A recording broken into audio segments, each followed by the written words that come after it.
Hello, fellow Kings fans from Portshouse in Washington to Southern California and wherever you may be. Welcome to episode 3 of my 10-part mini-series chronicling my 41 years as a loyal fan of the Los Angeles Kings, loyalty to royalty. I'm Ray Jackson, your host. Last episode, we chronicled about my history as far as merchandise is concerned for the Kings since I was a former season ticket holder from 77 until 87. Well, the last episode isn't necessarily all the merchandise I brought up would be from LA at the time. So, without further ado, we'll put the cheese on the cracker and get to it.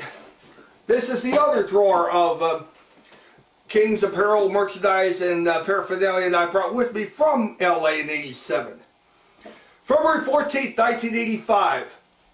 It's a great idea if you were a happy Valentine's Day back then, but these were the megaphones that were given out when Rogie Vachon's number 30 was retired to the rafters forever during the game. Of course, I can't remember who our opponents were, but all of us got these beautiful plastic megaphones here. They also make good warning cups, of course, but I wouldn't do that to the Kings. And the courtesy of the Federated Group and BASF, who was the official videotape provider of the Kings back in the day. And, of course, we used those megaphones an awful lot during the game, of course. Chanting the usual routine, go Kings, go, and things like that. And, of course, also, I know everybody got annoyed with it back in our days at the Forum in the 80s, 70s, and things like that. My trademark cowbell used to ring for everything about the Kings, when they came out on the ice, when they scored a goal, or even when the penalty was called against the other team, we were going to go on the power play. Yes, that's enough bring your memories back in the day, when air horns, vuvuzelas, and yes, even that cowbell were needed even more. Of course, I also have this little macrame thing I made, and I picked it out actually when I was in the a residential home. Actually, a little more like a summer camp. It was a macrame in once again form blue and gold, and I picked it up because I wanted to do something for the Kings at the particular time. I just don't know how to macrame. I got that.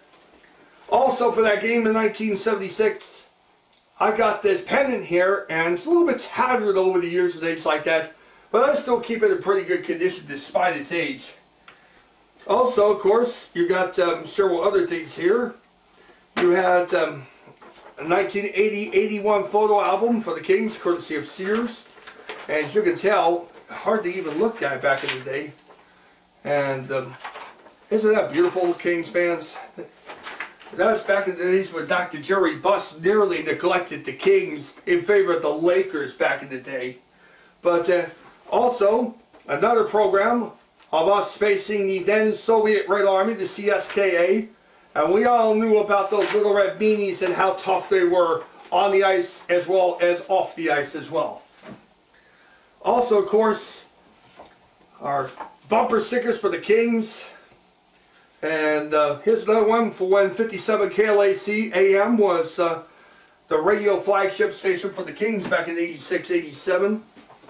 Here's my Snoopy autograph book. I used to, every time in between periods, I go down to the press box where Bob Miller and Nick Nixon were handing out interviews with particular newsmaker guests who were into hockey and things like that.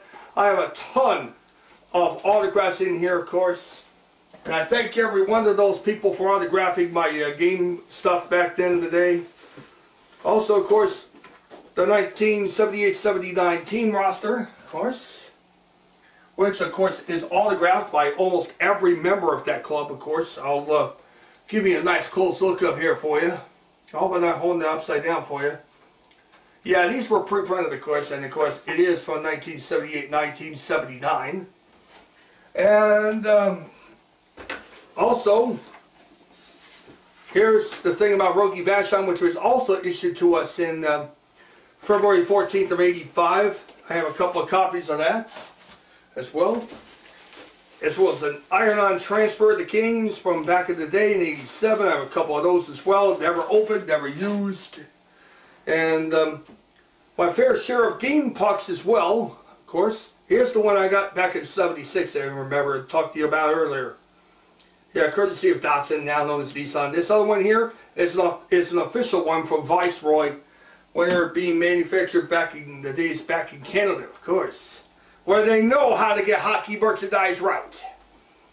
Also, trading cards. One of the giveaway nights, we got an entire set of trading cards, the Kings, and they're from All Star Cards Limited in LA in a 213 area code. They're all near mint condition. They're all been sealed up. Also, a Kings puck bank, right here, of course. And on the other side is the NHL logo, the classic NHL logo. And media guides galore. Yes, media guides galore.